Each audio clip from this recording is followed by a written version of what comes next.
We are answering your amazing questions in 2021's final mailbag on today's episode of Locked On Twins.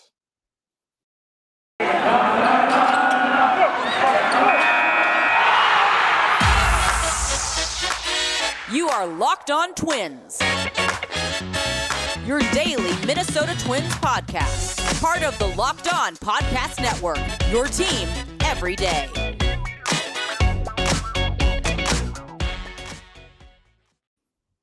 And welcome to the Locked On Minnesota Twins podcast. Today is Wednesday, December 29th, and I'm your gracious host, Nash Walker. Thank you for making Locked On Twins your first listen every day. We are free and available on all podcast platforms. Thank you for sending your questions. We got 6 really good questions here to talk about today on the final mailbag episode of 2021. Want to go in depth a little bit more on these 6. We'll have 2 in each segment, and I'm really looking forward to it. So thank you again. I'm Nash Walker, writer at Twins Daily, lifelong Twins fan, bringing you 5 days a week coverage on the Minnesota Twins. Now 3 days a week coverage as we push our way through this lockout.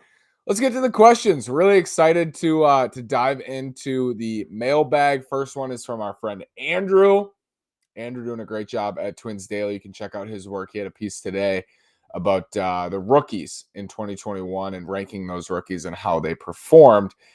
Question for Lockdown. What role do you think Jovani Morán will have in 2022? Will he start in the big leagues? This is interesting, and I wrote about Morán a little bit in my Breakout Prospects article because I think what he showed us last year in his limited time in the majors, he really didn't pitch very much and didn't pitch all that well, the overall numbers, but he did show us that changeup is a legitimate weapon. And I think Cody Perkle tweeted out a video of one of Moran's changeups.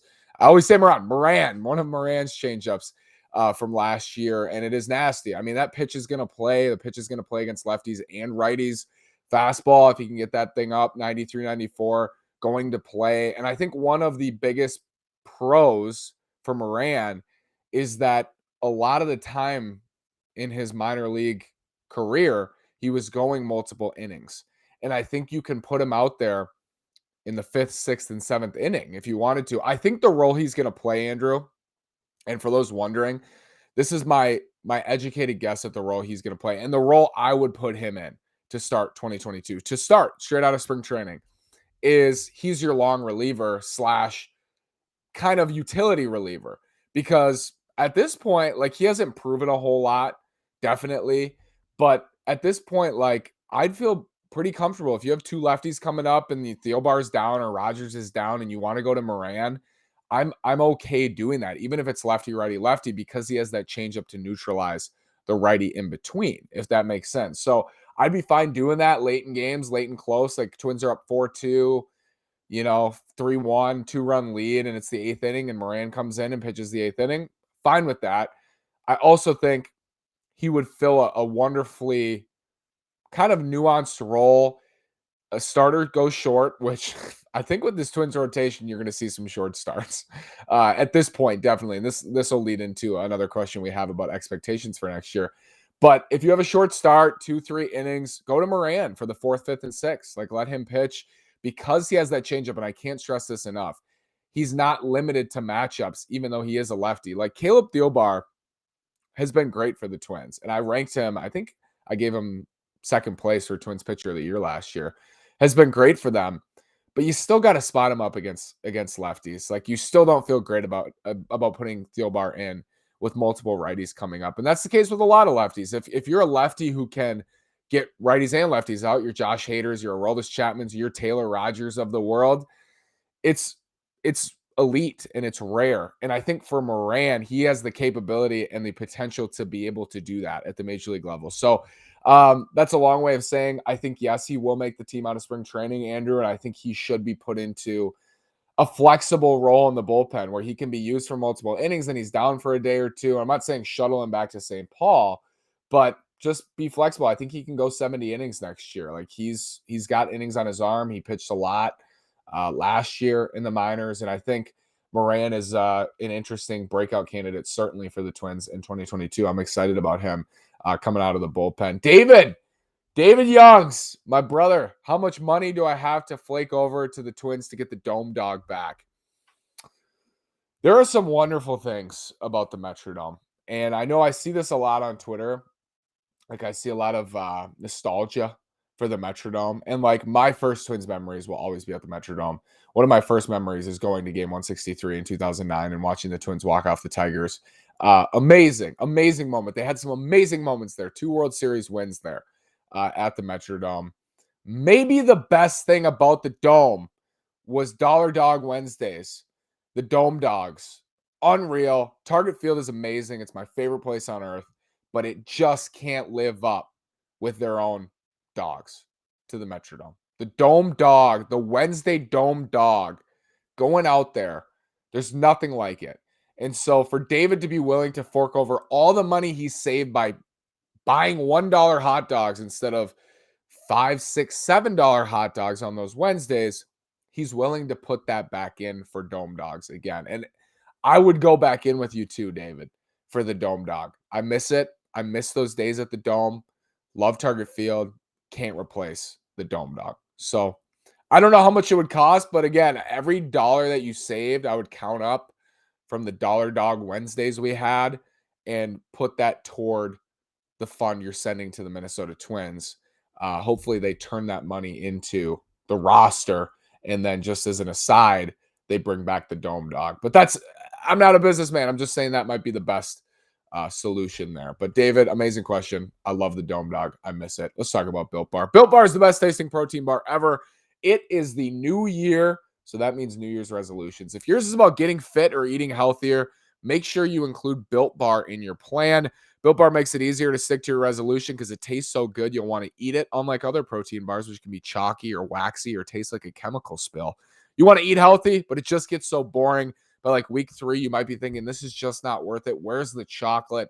Built Bars are covered in 100% real chocolate. Most Built Bars contain just 130 calories and 4 grams of net carbs.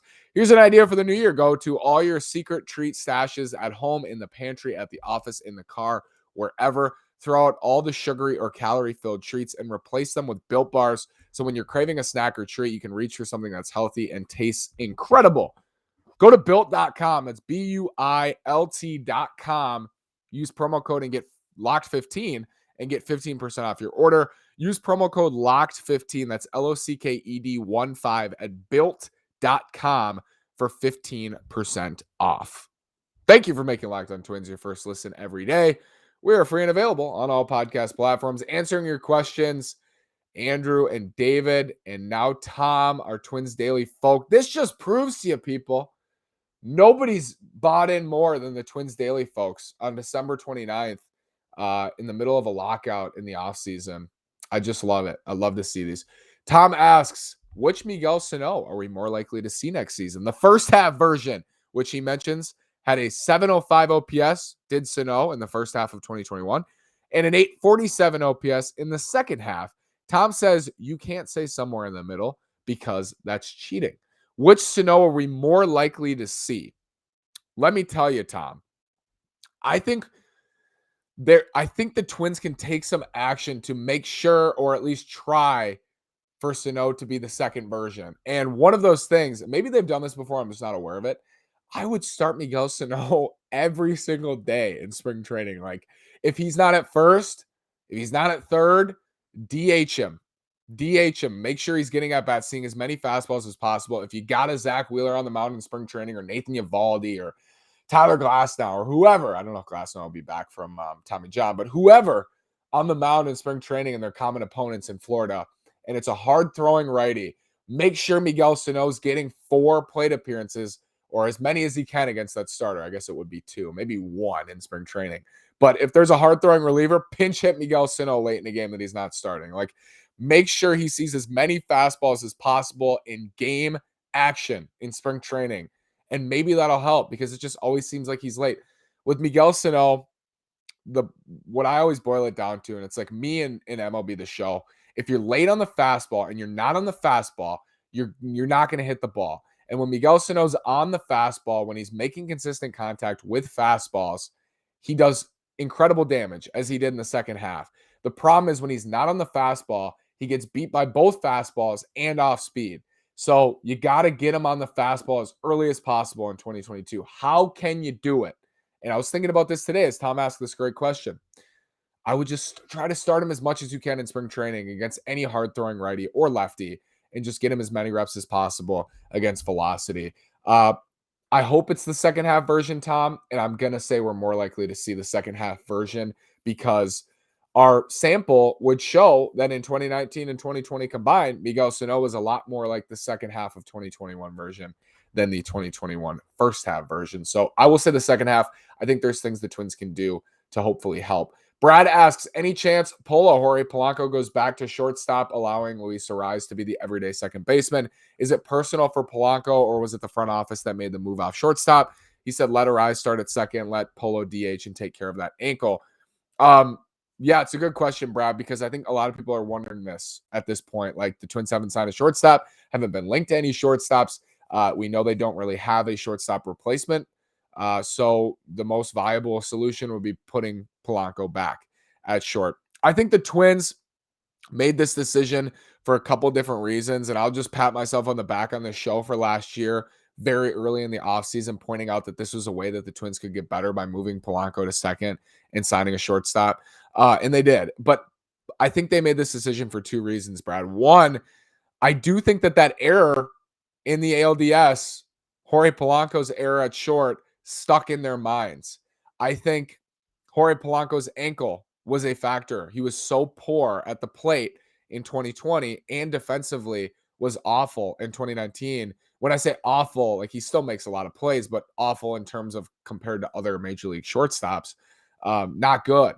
So they took those two things, and they also looked at the market, and they saw Marcus Semien, they saw Didi Gregorius, they saw Andrelton Simmons, and they thought, here's a really great opportunity to get better, right? Here's an opportunity to add wins. I think it's very, very similar when they moved Miguel Sanó to first base and put Donaldson at third. I think they realized that Sanó defensively was slipping and just wasn't there, and they could add a great defender at third, move Sanó to first, and just kind of hit two birds with one stone, right? And I think they realized that with Polanco.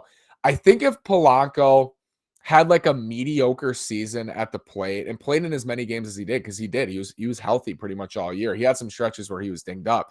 But if he had like a mediocre year, I think they'd be more willing to move him back to short. But I think because he had such a great year, an MVP level year, was the Twins MVP with, I think it was 33 homers, just an incredible season, and played a solid second base. If it ain't broke, don't fix it at that point, right? I think the Twins and myself, and I think a lot of fans too, feel that moving Polanco back to short would be counterproductive. And because he was so good at second, maybe less wear and tear at second base is best for him. That it is interesting though, because you always want to find this spot for Arraez. It's like, where can we get him back in the lineup? Because he needs to be in the lineup. So it is tricky to find that spot for him. But I think it's not pretty, but he is going to be that utility guy. He's going to play at second. I think you're right. Polo will DH some days. I think Louis will play third. Donaldson will DH. I think, Louis will DH. I think they will get him involved as much as possible next year. And that was their plan, definitely, in 2021. I think Arraez's role will be the same in 2022. And I think Polanco will stick at second. And I fully expect them to sign a shortstop because they have to. They really do have to sign a shortstop. Let's talk about BetOnline. BetOnline has you covered this holiday season with more props, odds, and lines than ever before.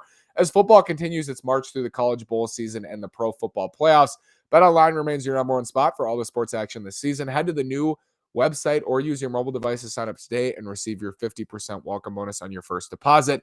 Just use the promo code LOCKEDON. That's LOCKEDON to receive your bonus. Locked On Twins with no twins. From basketball, football, NHL, boxing, and UFC, right to your favorite Vegas casino games. Don't wait to take advantage of all the amazing offers available for the 2021 season. BetOnline is the fastest and easiest way to bet on all your favorite sports. So don't wait to take advantage of all the new amazing offers available. BetOnline is where the game starts. Again, BetOnline remains your number one spot for all the sports action this season. Use the promo code LOCKEDON to receive your 50% welcome bonus on your first deposit.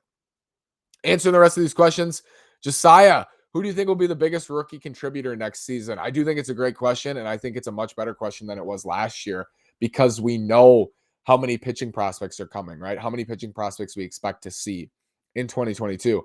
It could be Jordan Balazovic. It could be Josh Winder. It could be Jovani Morán. It could be Alex Kirilloff. It could be Trevor Larnach. It could be Jose Miranda. Like, it could be a whole lot of guys. If I was placing odds on it, the odds would would swing to Kirilloff and Miranda first because they're most likely to get the most playing time in 2022. So right off the bat, it's going to be Miranda and Kirilloff, and then probably Larnach. And then I think it's an interesting group. I think Balazovic, I think Duran's in there. Like I said, Winder's in there. I think Cantorino's in there potentially. I think there's a lot of rookies we're going to see next year, and I'm excited for that. I'm excited for that possibility that one or two of them breaks out and becomes, part of the plans in a big way, like one of the best players on the team for 2023. And I hope that happens. I'll go Miranda because I've just been on the Miranda train forever. I mean, it feels like forever. I will go with Jose Miranda because I think he's going to play a lot, and I think he showed us quite a bit in 2021 in the minors. Leads me to this next question from Joel. He said he's personally full in on Miranda Mania. I'm glad I started that, Miranda Mania. I want to see more of Trevor Larnach. I think he has amazing potential if he can figure out MLB breaking balls. And then Joel asks, what expectations do you have for the 2022 season, or what are you most excited for in the 2022 season? Well, I've broken this down a little bit, Joel. I think they can go one of three ways, right? I think it's three. They have three paths. One, you go half. You go get Pineda, you go get Greinke, you go get, I don't know, a couple other guys, Jose Iglesias filling at short, and go get an outfielder, Corey Dickerson, and spend as, much money as you can and get to 120 or whatever on payroll. And you go into next year with an over-under at 80.5 or whatever it might be. Getting better. Like if you sign Greinke and Pineda and Iglesias, it'll be a lot better than the team they're fielding now. But not super exciting. I still think that plan allows for a lot of young guys to break through, especially if those are one-year deals. But the Twins have just shown this weird aptitude to not cut guys. Like they kept Simmons, they didn't trade Pineda. It seemed like Happen Shoemaker started games for way too long. It's just they didn't do that last year, but there was no one to come up and take their spot. So I do think it would be different. I still think that gives them an opportunity to bring up Balazovic or Duran or Winder. Those are probably the first three for 2022. Cole Sands as well. I don't want to forget about him. So it opens up that door. The second option is they do actually try and they trade for a Bassett or a Montas or Castillo or Male or whoever. And they try next year. And in that case, it's unlikely you'll see those pitching prospects until the second half of the season. Maybe even unlikely you'd see Jose Miranda every day because they're trying to win and Miranda's unproven. I think they'd give him an opportunity, but less likely than an option 3 where they're not rebuilding. We're not using that word, but they're punting. That's the word I use. They're punting. They're using next year as an opportunity to see Balazovic, to see Winder as soon as possible. Like I'm talking May. I think you give them a couple starts at AAA. Immediately they're up. Jose Miranda starts every day. They make room for him. They find spots for him to play 4 or 5 times a week. And that's what you're looking at, like a lot of young guys. And that's exciting. And that's kind of the conclusion I came to.